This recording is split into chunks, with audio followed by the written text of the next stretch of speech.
What's good, Homo Squad? It's your boy Homo Ziggy. We back here with another reaction, and we got a death battle. And this is the Omni-Man versus Bardock, Invincible versus Dragon Ball Z death battle and such. Like I said, now first and foremost, I ain't gonna cap. Even though they released like animations of other of death battles and such, I ain't gonna cap. To me personally, if I'm not mistaken, this is the first time in a long time that they've released like the longer versions of death battles and such.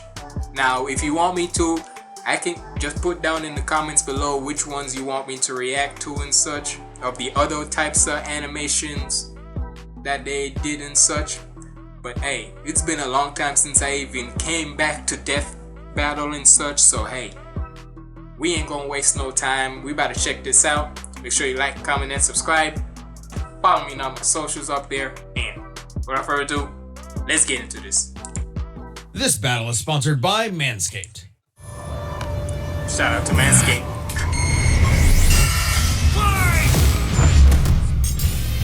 Omni-Man versus Bardock. The ostracized Viltrumite and the doomed Saiyan. He's Wiz and I'm Boomstick. And it's our job to analyze their weapons, armor, and skills to find out who would win a death battle.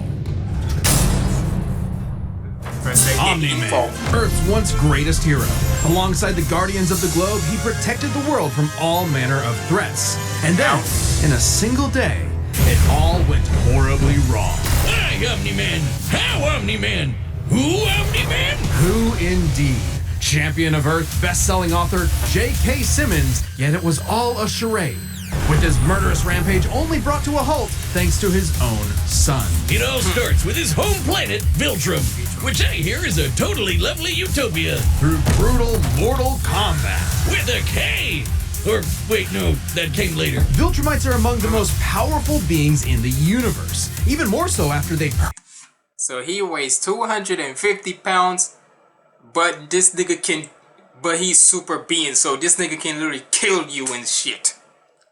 Real name Nolan, alias Nolan Grayson, Omni-Man, age 2,000 plus years old, heir to Vitrium, Emperor Algo, likes Mark, Debbie, writing, and bugs. What the hell?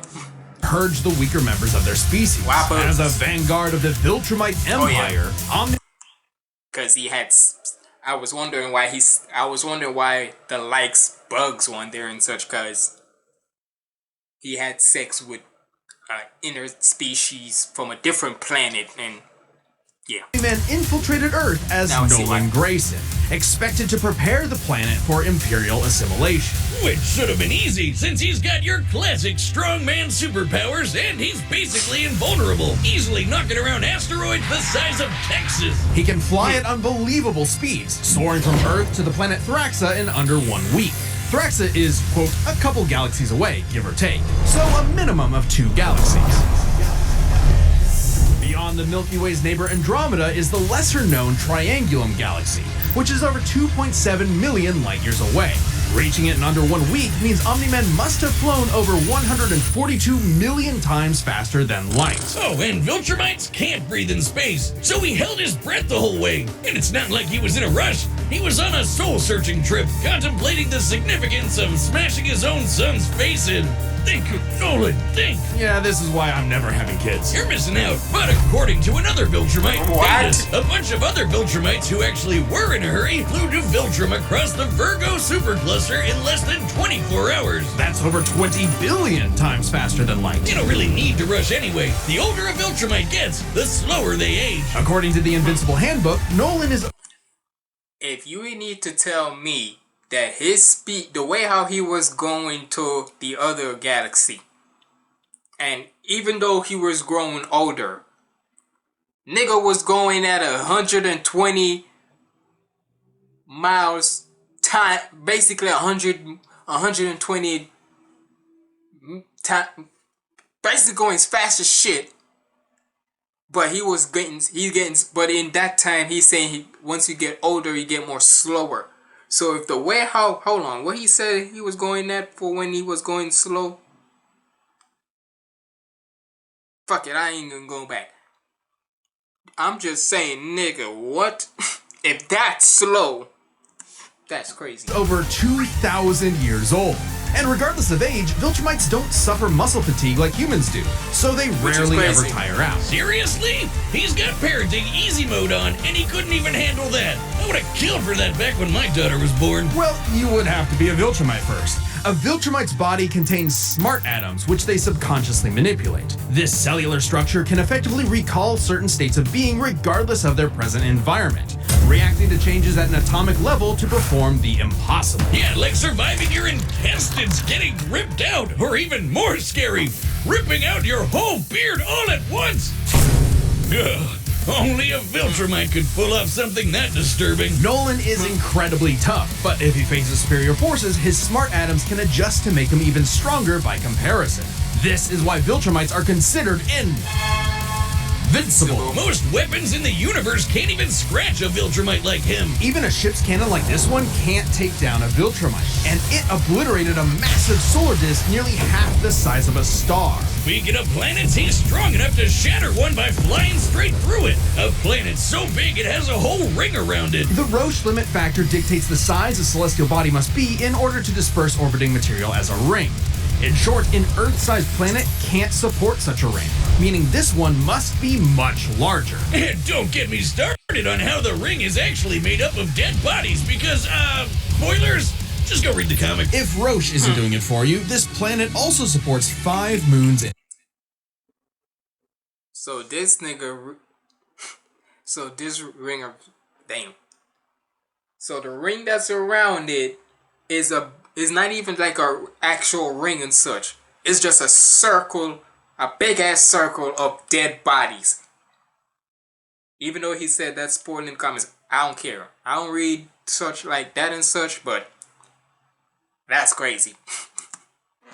Just go read the comic. If Roche isn't doing it for you, this planet also supports 5 moons in its orbit, and even the smallest is a perfect sphere, meaning its own gravity shaped it. At minimum, a moon like that must have a diameter of 600 kilometers, or 370 miles. Comparing this to the planet's diameter, we can tell this world is nearly 14 times larger than Earth. Or it was before, you know, kablam. Now, Omni-Man does have his weaknesses. Monsters like Ragnar's can pierce Viltrumite flesh, and he's extremely sensitive to a specific high-pitched frequency, which can destabilize his body's equilibrium. But his real weakness turned out to be, you guessed it, fatherhood. Thanks to his son Mark, Nolan began to re-examine his perspective and his place in the universe. He settled down in a new place, got himself a new job, and even had a new kid with his new wife, who's a bug.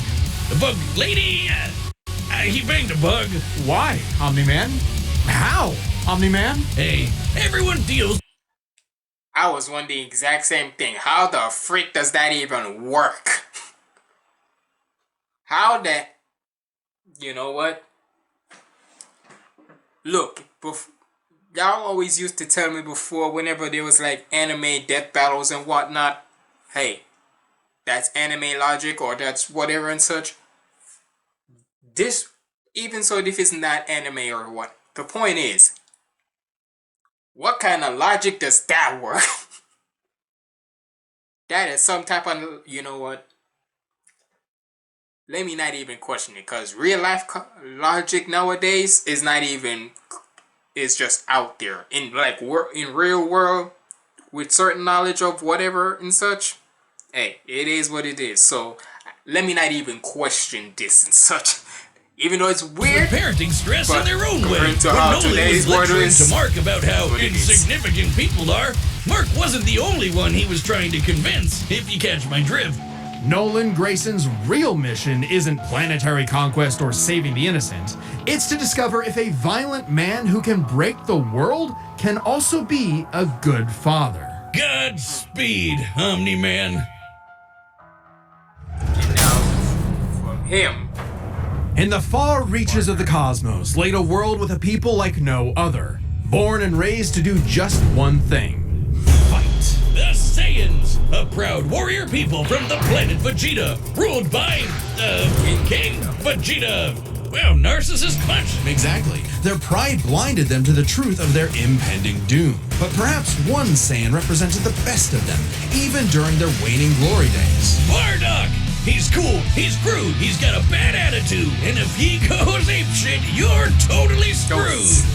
And guess what? He's father of Goku. Oh wow, I never would have guessed. Right? What a curveball. So what does that make Turles? Who? Bardock was a cold-blooded killer, ruthlessly conquering planets in service to the Saiyans' true overseer, Lord Frieza. They didn't just conquer planets, they wiped out every living thing, leaving Frieza uninhabited rocks to sell away. Bardock was an asshole. Well, until he wasn't. Bardock's story has evolved over the years, with multiple iterations to draw from. Including one where he's a brilliant scientist. But only one is considered officially canon. Bardock's demeanor began to shift when he met and eventually married fellow warrior Guinea, and had two sons, Raditz and Kakarot. No. We don't talk about Radix. We do. Trust me. Who said it again?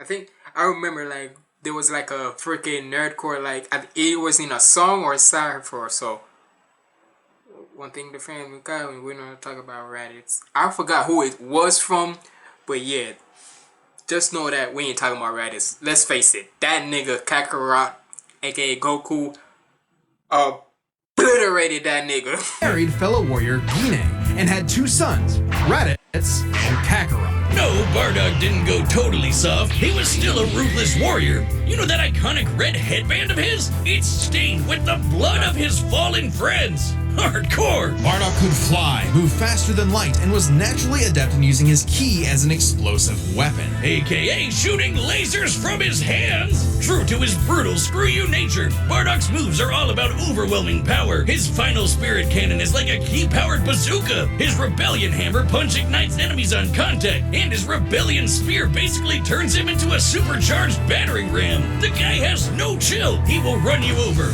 break your spine, light you on fire, and then move on to the next guy. All in a day's work for a Saiyan. Marriage didn't change that. While Bardock cared for Guinea, in fact being one of few Saiyans of his time to actually have a romantic partner, he was still no family man. Like most Saiyans, he saw his sons as nothing more than future soldiers. Bardock was a low-class warrior.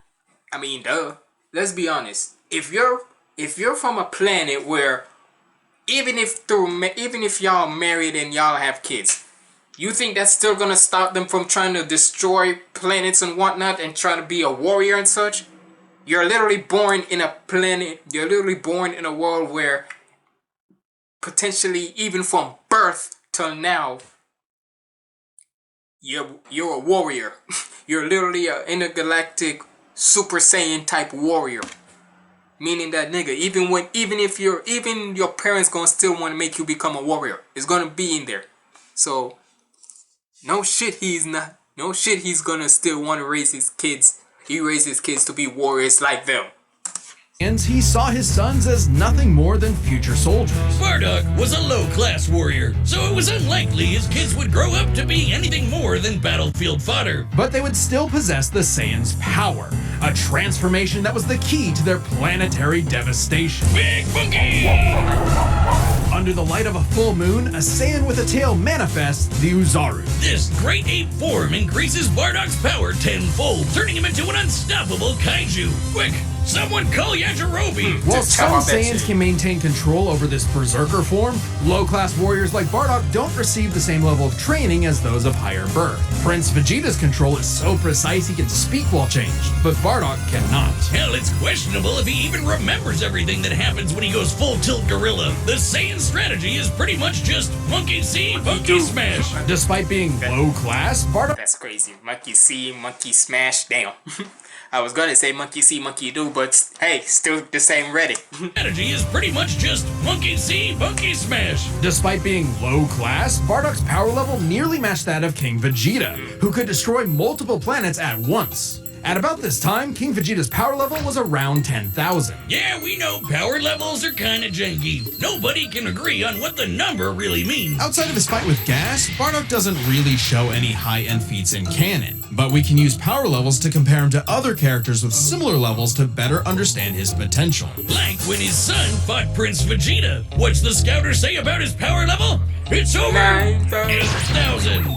Yeah, the dub changed it to fit Vegeta's lip flaps, but we only cover the cold hard truth, damn it. According to this movie pamphlet, Goku's power level between his fight with Vegeta and his trip to Namek was 10,000. This lines up with that previous reading and puts him on par with Bardock. Goku's training during the trip eventually raised him to 90,000 upon arrival, but this gives us a clear window. Yeah, early in the trip he had to dodge a bunch of incoming asteroids and blast his ship away from a star, which is impressive considering the speed involved. The planet Namek is outside Earth's quadrant of the universe, and it took his ship 6 days to make the journey. Traveling a quarter of the universe's diameter would put the ship over 9.5 trillion times the speed of light. And Goku would have had to keep up with that kind of speed to do all that other stuff. Makes sense given far weaker characters could reach the moon in a fraction of a second. Should be trivial enough for Bardock. All this speed and power meant when Bardock and his team assaulted the planet Cereal, they went, cheerio! Bardock ravaged the planet, annihilating its people, until he found 2 survivors,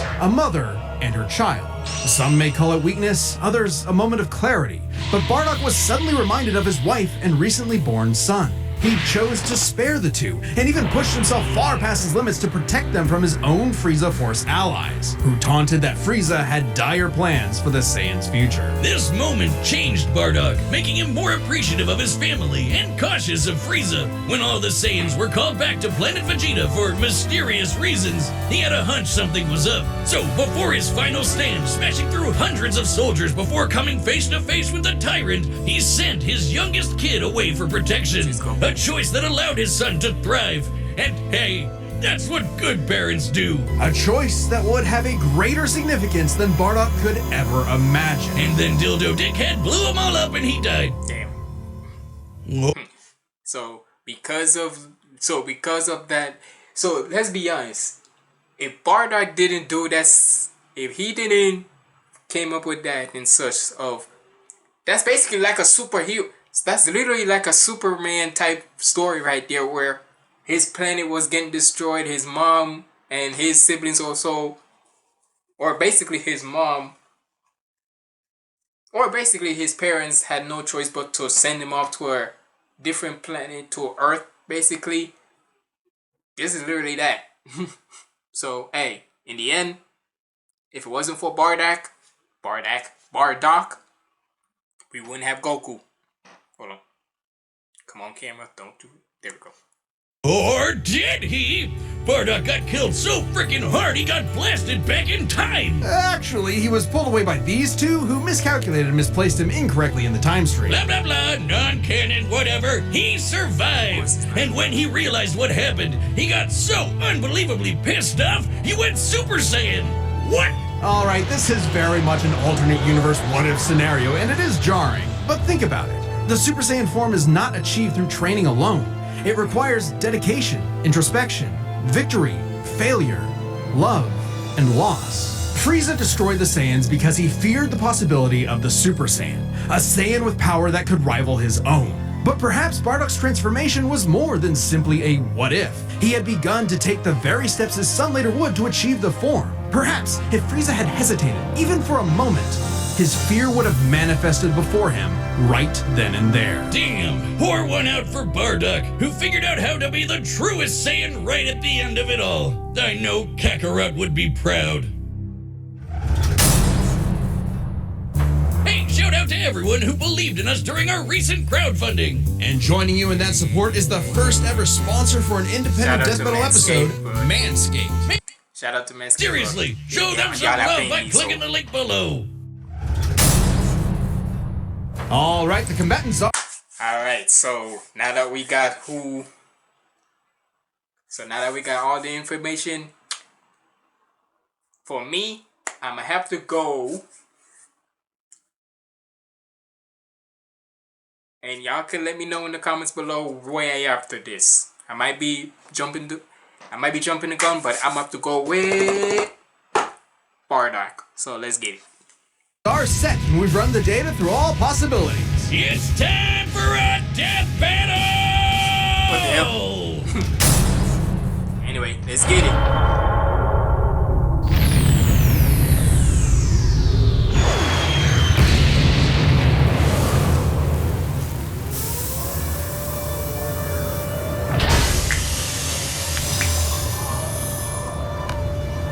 Great. Another gross bug planet. Damn. We. This planet isn't anyone's to conquer. Okay, hit you with the class. Don't underestimate me!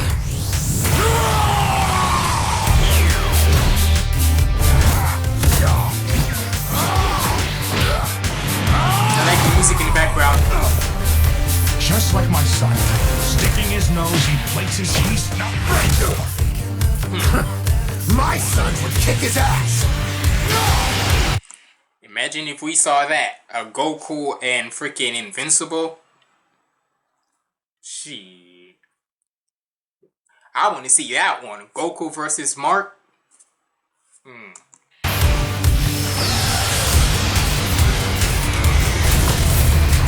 Have they done that before?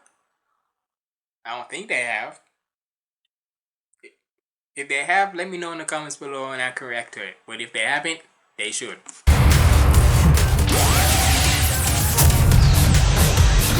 I like how the models are like 3D. I like how Omni-Man's like his like modeling and such, like it's not like it's kind of 3D, but it's more of like those like toys type of 3D or so, and Bardock is the same too.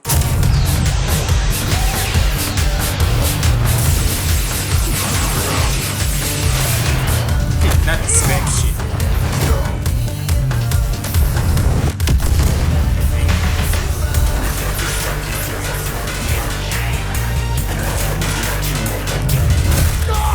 Whatever you are, you're an embarrassment.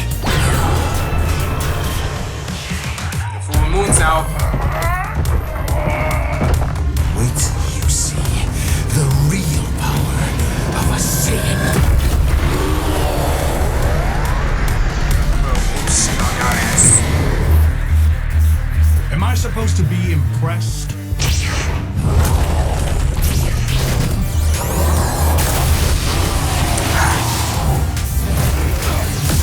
Damn. Damn.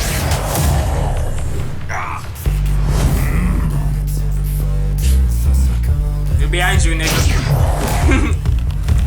Literally, I said look behind you, and I literally just said look behind you, and he caught right behind him. Look behind you. Come here, nigga. Got you.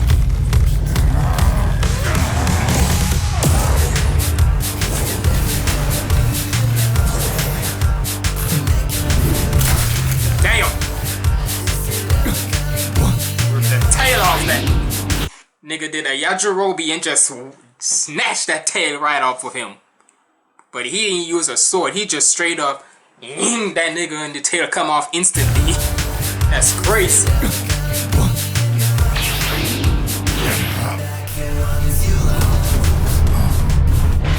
Shit. Damn. Man, you get whipped by your own tail.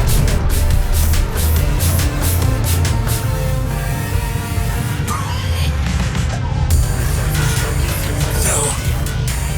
My sons need me. I won't let you take me from my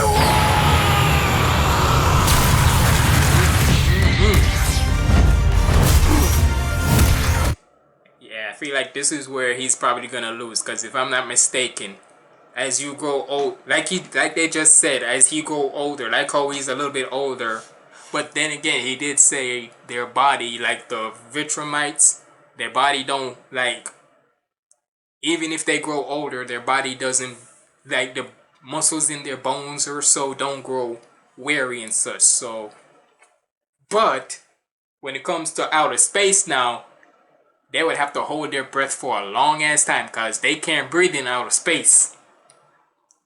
But neither can Saiyans too, right? Well, let's see. I I won't let you take me from my world!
Wait. Fuck.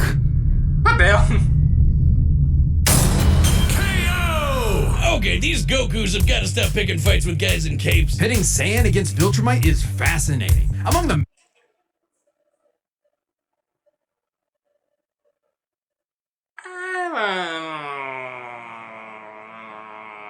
Why I feel like there's some BS. I mean, but hold on. But like he just said, wouldn't they be no, if they can't breathe in outer space?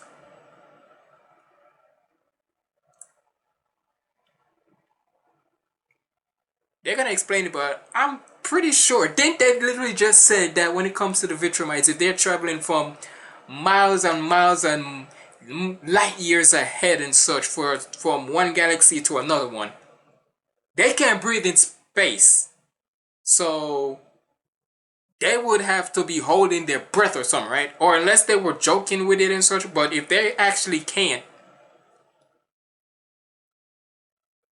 hold on. Have got to stop picking fights with guys in capes. Pitting Saiyan against Viltrumite is fascinating. Nice little nod Among to the many Superman. similarities, 5 specific categories stand out. Starting with speed. Bardock is much faster, given his power level matched Goku dodging asteroids at 9.5 trillion times light speed, much higher than the Viltrumite's fastest speed. Add on the 50 times multiplier from Super Saiyan and it's a huge difference. Right, Bardock clearly has the speed advantage, but strength and durability are another story. Though it doesn't seem like it at first, Bardock scales to King Veggie, who wrecked 3 planets at once, and Omni-Man only smashed 1. But given how big that one planet was, the numbers are actually pretty similar. Until we factor in the Super Saiyan boost, right? Well, there's a catch. A major plot point in Invincible involves the coalition of planets admitting that their weapons cannot hurt Viltrumites. So, when their ship's cannon obliterated this gigantic solar disk, it highlighted just how tough the Viltrumites really are. This disk completely blocked the sunlight and heat between a planet and its star. And this is no ordinary planet. Its size and density are so high that its inhabitants are as strong as Viltrumites just due to living in its natural gravity. To fully block the light to such a planet and remain in consistent orbit, the disk would need to be positioned at its L1 point, the spot that creates an uninterrupted view between sun and satellite, and the disk itself must be about half the diameter of the star in question. This means the scaling of the disk puts it at 3 septillion tons. That's 24 zeros! Which makes Omni-Man over 11,000 times stronger than base Bardock. Not even the Great Ape or Super Saiyan forms could make up that difference. So strength goes to Nolan. Still, numbers aren't everything. As far as versatility in combat goes, neither had one distinct advantage that could win outright. Omni-Man survives in space for much longer, but Bardock... That's what I was saying. Like, if he couldn't survive in space for long, that's why I was like confused. Distinct advantage that could win outright. That's why I Omni-Man was survives in space for much longer, but Bardock barely squeaks out the edge here thanks to his ranged versatility with key attacks and, of course, Super Saiyan. Okay, let's address the Super Saiyan Bardock thing. It's perfectly fair to question whether or not the form should be in this comparison at all. However, even with the form included, Nolan still takes this, especially when it comes to our last two categories, experience and stamina. Yep, Omni-Man's been around a lot longer than Bardock, over 2,000 years, and even with Super Saiyan, Bardock's no master of the form. And without that mastery, the form drains the user's energies at an increased rate. Which brings us to what may be Omni-Man's most surprising advantage. Those weird smart atoms. Saiyans like Bardock can fight for days on end, but only for so long. Bardock possesses a limited pool of ki, which only depletes faster when using super forms like the Great Ape. In contrast, Omni-Man's biology prevents him from tiring in most cases, letting him travel across whole galaxies for weeks non-stop. And his smart atoms adjust to counter whatever physical strain he's subjected to. Bardock's crazy speed and power made him a real challenge. But Nolan's strength, experience, and sheer endurance presented an unstoppable and unshakable force that would inevitably land the killing blow. When push came to shove, Omni-Man raised the Bardock. The winner is Omni-Man. Next time on Death Battle.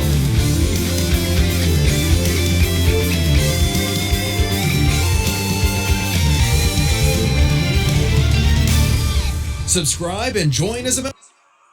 So we got Joker from Persona versus Giorno from JoJo's Bizarre Adventure. Okay. Remember to see more Death Battle. Thanks for watching. Okay. Hey man, you let me know, cause I just have this ring. Gotta give it a like, cause it's been a little minute. But I don't know, man. I feel like that was some BS to me. But you let me know in the comments below. Do y'all think it was fair, or y'all think it was BS? Did y'all think Bardock should have won, or y'all think Omni-Man was the rightful choice? You let me know in the comments below, cause I don't know. I felt like Bardock should have won that, but beggars can't be choosers. But either way, y'all let me know what y'all thought about this down in the comments below. It's been your boy Homer Ziggy signing out. Stay positive, keep the vibes up. I'm out.